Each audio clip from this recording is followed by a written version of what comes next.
Minint pasaulinę aortos dieną, Respublikinė Panevėžio ligoninė pacientams teikia būtinas konsultacijas aortos aneurizmos ligos klausimais ir atliko nemokamus aortos tyrimus echoskopu.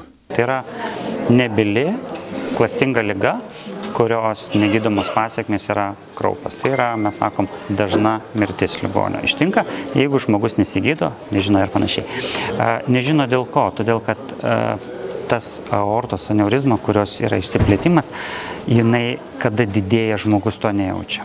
Ką pirmiausia gali pajausti? Tai pirmiausia gali pajausti pulsaciją pilve.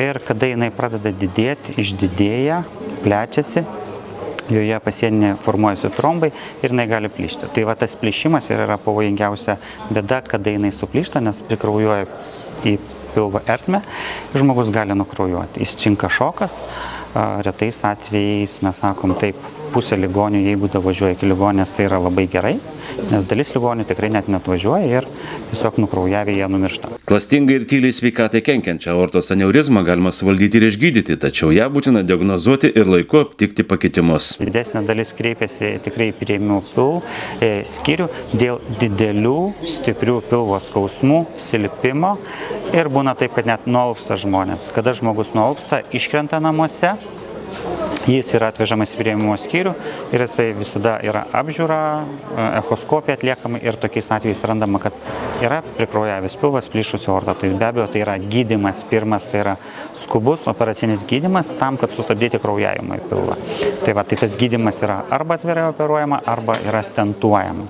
Tai aišku, mūsų ligoninė yra tuo principas, tai kad perėm prie naujausio to gydymo, tai yra stentavimo ir kada yra tie plyšimai dabar ekstra tvarka yra stentuojama. Kodėl? Pirma, tai yra galima apsieiti be narkozės, minimalia narkozė būna, procedūros trukmė greitis yra labai greitas, iki valandos 2 bėgyje ir pakankamai yra geri rezultatai. Vertinant pasaulio duomenimis, skubus gydymas, tai yra pilvinės aortos aneurizmos stentavimas, kaip pirminis turėtų būti pasirinkimas ir yra pakankamai labai geri rezultatai. Tai va, tai mes jau žengiam link štai šito žingsnio. Ar žengiam? Taip, mes jau jame tai žengė ir, pavyzdžiui, pernai duomenimis mūsų plyšusių aortų buvo apie 80% yra stentuota. Tai va, vienas kitas atvejis tik yra išoperuotas, lyginant su kitom ligonėm, kada yra pasirinkamas atviras gydymas. Tai tuo yra smagu pasidžiaugti.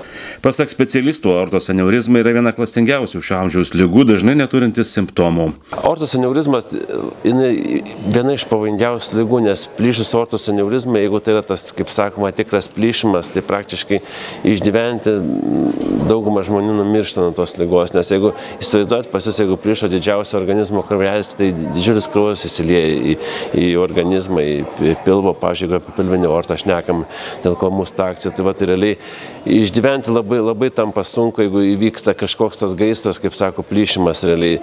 Todėl, kad to išvengti, tai visus žmonės visada prašom, visada sietim, kad visi ateitų, pasitikrintų. Tikrai galimybės pas mus yra padidyti. Ne vienam žmogui nebuvo atsakyta ištyrimų aortos, kaip dabar, kaip atliekam tuos stentavimus, niekam nebuvo atsakyta. Tiesiog kreipkitės, ateitite, tikrai padėsime.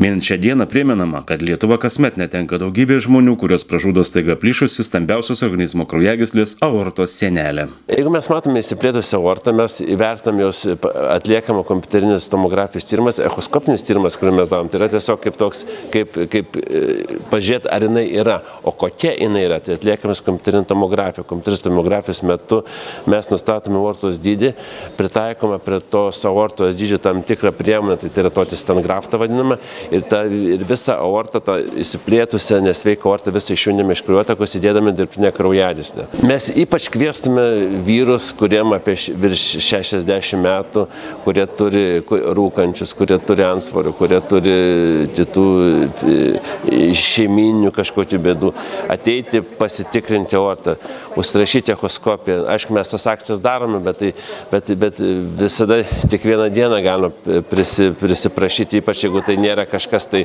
tiesiog ateiti pasitikrinti, nes tas pasitikrinimas jūs išgelbėsite savo gyvybę.